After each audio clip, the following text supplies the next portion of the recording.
আসসালামু আলাইকুম বন্ধুরা, আজকে আমরা চলে আসলাম হবিগঞ্জের গ্যাস ফিল্ডে। এখানে কি কি স্পট ঘোরার মতো আছে এই ভিডিওতে আপনাদের সকলকে দেখাবো ইনশাআল্লাহ। আমি শুরুতেই বলে দিচ্ছি আমরা এখানে কিভাবে আসলাম। তো এখানে আসতে হলে আপনাদের মাধবপুর থেকে নোয়াপাড়া এসে একটা অটো গাড়িতে উঠতে হবে। আমরা গাড়ি থেকে নামার পর শুরুতেই রাবার বাগান দেখতে পাচ্ছি। ওয়েদার দেখতে অনেক সুন্দর। এখানে দেখেন হোয়াইট কালার কি দেখা যাচ্ছে, এগুলো হলো রাবার গাছের রস। দেখতেছেন আমরা অনেক উপরে উঠতেছি, পাহাড়ের উপরে।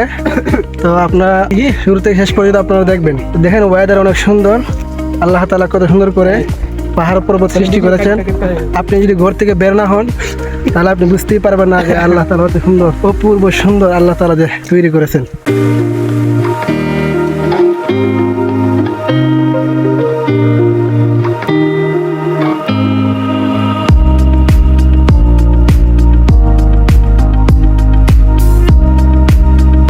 আমরা এখন পাহাড় থেকে নিচে নামতেছি। তো মোটামুটি হালকা আমাদের পায়ে এনার্জি চলে যাচ্ছে। তো অনেক জায়গায় আমরা হাঁটলাম, আমরা মোটামুটি ভালো ফিল পাইলাম। পাহাড় দেখতে আর কত দূর যেতে হবে তা নিশ্চিত আমাদের জানা নেই, তবুও আমাদের হাঁটতে হবে। আসছি হবিগঞ্জ গ্যাস ফিল্ডে।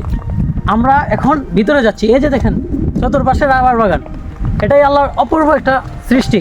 আপনি যদি ঘরের ভিতরে বন্ধ থাকেন তাহলে এগুলো দেখতে পারবেন না।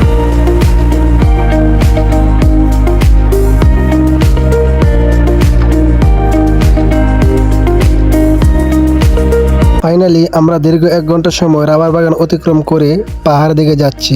আপনারা যদি আসতে চান তাহলে কমপক্ষে 3-4 জন আসবেন, কারণ এদিকে পাহাড়ি এলাকা। এই ব্লগটি সম্পূর্ণ দেখে চাইলে আপনারা এই জায়গাতে আসতে পারবেন।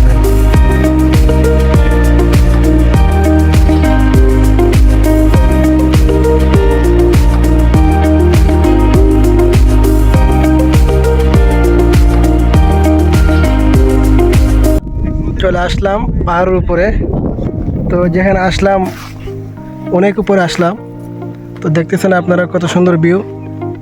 দেখেন আমরা 3 জন আসলাম।